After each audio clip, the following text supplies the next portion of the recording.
Hello, everybody, and welcome to the Cut to the Chase Sports Podcast, where we bring unique insight analysis behind your favorite teams. I'm your host, Chase Shantz. To my right, I got Brady King. What's going on, Brady? Oh, not too much. It's just my favorite show of the week. Ready to rock and roll. Excited to be here. Can't wait. Let's go. Yeah, and then below, you got Matt Ricketts. What's going on, Matt? What's up, guys? My favorite show of the week. Fuck you, Brady. Really tired tonight. So let's turn and burn. Yep, we're going to turn and burn. As always, like this video, subscribe to us on YouTube. We'll drop some more audio samples of our shows and everything on there to not waste any time. More bounce of the ounce this week. It's not much. It's just the fact that, this Saturday I will not be able to watch the Ohio State game, as a lot of people will not be able to because, I'm not watching on Peacock. But I will not be able to watch it because I'll be calling the Iowa State Cyclones taking on the Cincinnati Bearcats on Bearcast Radio. I'm very excited for that. I get to watch two teams in the Big 12 that will probably never have a chance to make it to a Big 12 title play each other. So I'm excited to watch. I'm excited to call the game, though. Me and my good friend Chris Pagan, actually, we're calling that game together. Saturday noon. That game's gonna be at FS1. You guys should listen to us on Bearcast Radio. That's my only spiel on that one. BK Broiling, what's going on? Oh man, let's talk some Ohio State football. There's not much else to talk about. We did land a commitment today from he was ranked in the thousands. He's one of our lowest commitments I've ever seen us take, but he's from Florida. He's a safety. We must see something. That's about it recruiting-wise. Let's talk about the season. Let's talk about what's going on with this team right now because we all saw a very concerning game on Saturday against Maryland. So let's just break it down real quick. What I think the struggle is and what we can do to improve, and is it fixable? First and foremost, we'll go to the offensive side of the ball because, the defense had some problems, but they also ended up playing a good game, holding Maryland to only 17 points. The offense was definitely the main issue, especially in that first half. So the run game, absolutely terrible. There's nowhere else to put it. There's just nowhere for these running backs to go. I was just watching some old game film from 2021, and it was night and day. And we had complaints about that O-line at times, run blocking wise. That line was pushing people back. I don't know what we were talking about because that was way better than what we have now. I don't know if it's the scheme. I think it is. I think the play calling stretched the boundary. Does not work. And all this zone stuff, we're not getting up to linebackers. It's just getting stuffed for 2 yards. We're getting no push on the linebackers. It's ridiculous. Then you go to the passing game. There's really not much to say other than the quarterback. There's been some struggles. Definitely, we don't expect it to be Dwayne Haskins, Justin Fields, or C.J. Stroud. But we do expect top of the country level. And that's really not what we've gotten so far. Last game, Maryland, the issue in the first half, just taking sacks, not getting rid of the ball, not completing passes he should, underthrowing deep balls, just stuff we're not used to. And I'm hoping that can be fixed. I'm hoping as we keep the season rolling against Purdue this weekend, we got to hit on those deep balls because it's bad to see 90-yard touchdowns turn into possessions where we might not even score because the ball was underthrown when our receiver beats him by 10 yards. And then Julian Fleming runs a great route. He deserves a touchdown. He blocks great. That's got to be a touchdown. You have to put enough air under the ball and get it to him in stride, or at least close to in stride, so he can walk into the end zone. Stuff like that will eat at you against Maryland or against Penn State or Michigan when we go to those two teams because those are arguably the two best defenses in all of college football.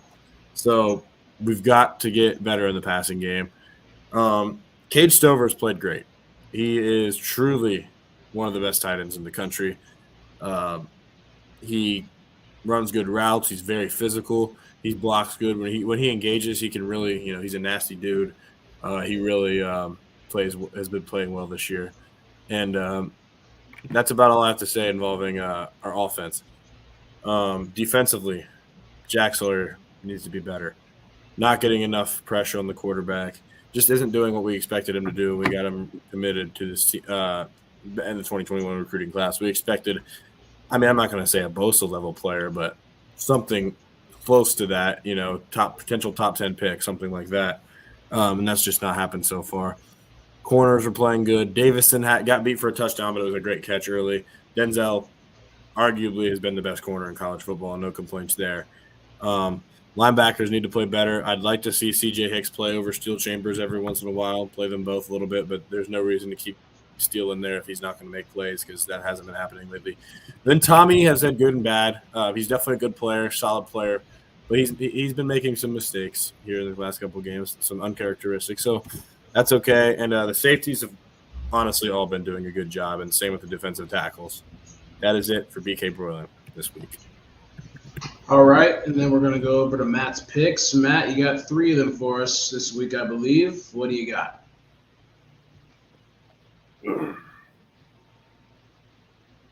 I do have 3 picks for you guys. I'm going to go ahead with the yearly record here.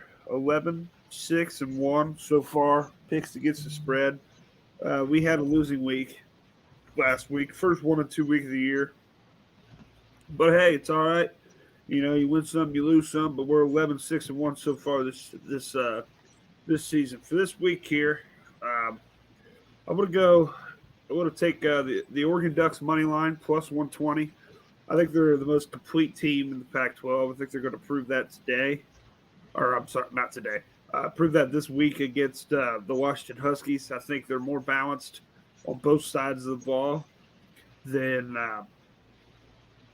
Washington is. The spread is -3 in this game. It's been teetering back and forth between -3, -2 for Washington. So I would, if you're going to bet the spread and you don't want to bet money line, I would take Oregon plus the points. But I think the better bet with a little bit more value here is Oregon money line to get you a little bit more odds here, plus 120 odds. So give me the Ducks when it gets the Huskies. Second pick of the week, a spread that's also been moving quite a bit. Indiana plus 33.5 against Michigan. Michigan's playing great so far this year. They look really dominant the past couple weeks. However, I like Indiana plus 33.5 of this spread. They both teams really like to run the ball, control the clock. We saw that with Indiana when Ohio State played them. They tried to limit the possessions. Yeah, just keep the game running, shorten the game as quick as possible. So I see a scenario where this number is just too big. I think Michigan dominates, but I just feel as if the clock's going to be running too much, and 33.5 is just a really big number that I feel comfortable with Indiana there. In game number 3, I'm going to ride the hot pick. Ride the hot pick with me. They're really, really good against the spread. They're really, really good against just in general this year. I think they're just one of the better teams right now in college football, playing as hot as you could play, especially on offense. Past couple of weeks, I'm going to take North Carolina minus 3.5 against the Miami Hurricanes, who just came off a really, really bad loss. The clock management there by Mario Dumbass Cristobal was just horrible. Take a fucking knee. So I'm going to take North Carolina minus 3.5 at home against the Canes. Give me Drake May and the North Carolina Tar Heels. Rock and roll.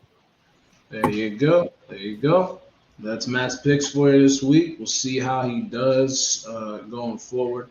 We'll look at a couple of games here. Obviously, the first one we're going to take a look at is our Ohio State Buckeyes are traveling to West Lafayette to take on the Purdue Boilermakers, who are 2-4. The game's on Peacock, unfortunately. I won't be able to see it. Matt won't be able to see it. Brady is somehow going to be able to see it. I don't know. You'll find a way. I know. But yeah, what's Purdue is a place where trap games and upsets have happened for us in the past, and has not been a good place for us. But what's got to change Saturday for us to not make it a trap game residency for us? What's got to change, Brady? I just think Purdue, historically has upset a lot of top-ranked teams, especially at Purdue. You're definitely right there, and we know as Buckeye fans, it happens. We go there sometimes and it does not end well. But what we got to do differently this year is play defense and not put all 11 of our guys up at the line of scrimmage, because the amount of times we did that in 2018, Matt could attest to that. We were at the game just dumbfounded on what we were doing on defense. We just have to limit explosive plays, which we've done a great job at this year. So I think we matched up well against Purdue and are much more talented. We're just going to have to play our game, not really think about the road. We can't let the rain get in our way. I was going to go to this game, but it looks very rainy. It's gotten worse over the week, the forecast, so that's why I'm no longer going to be attending the game. And I will be watching it on Peacock. I'm just going to get the 1 month trial. It's only $6, so that's the good thing. Yeah, I'm excited to watch. Just got to get pressure on their quarterback, Hudson Card, and don't let Owen Davis wreck up our offensive game plan. All right, Matt. What are you looking for in this game? I'd like to start fast. To be honest with you, I think really, if we win the toss, take the ball, just go down and fucking score right away. Maybe try to establish a run game early. Try to come out being aggressive as well. Screw that. Throw the ball. Most of those things.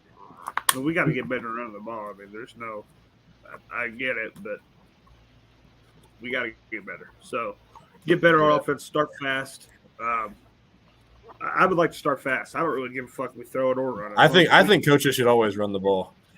Right, if we Matt? come down the field and score, if we come down the field and score right away and just get our – whether we're throwing or running, I don't really give a shit. But starting fast is huge for it's going to be huge for this team moving forward. So start fast.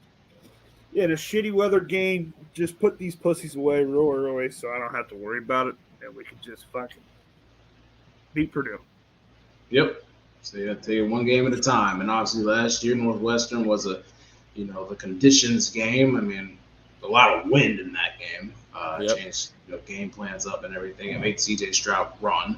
95 yards rushing, I think. Yeah. Maybe Kyle McCord will actually try to turn on whatever burners he's got in this one. He's as mobile as the basketball hoop in my backyard, so that's going to be surprising if he's able to do that. That says a lot. Yeah, that says quite a bit there. Yeah. Honestly, I think Matt might be more mobile than him, but probably.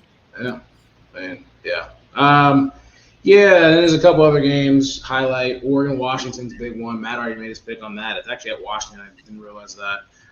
You got a couple other ranked matchups. USC-Notre Dame, big game coming on NBC. Miami, North Carolina, UCLA, Oregon State. There's some good matchups that are going on and everything. We'll make some picks here real quick and then we'll get on out of here. We're all picking Ohio State. We don't have to give a score, not for that one. We'll do two games. We're gonna do 2 games. All right, 2 big ones. Oregon, Washington. Matt, you had Oregon winning this one, right? I do. Okay. 34-30. 34-30. All right, Brady. I actually also have Oregon winning. Gonna go 28-27. Sounds really like my Matt's picks are really good, Brady. I think that was your only correct pick. Other than that, terrible. Another losing week for Matt.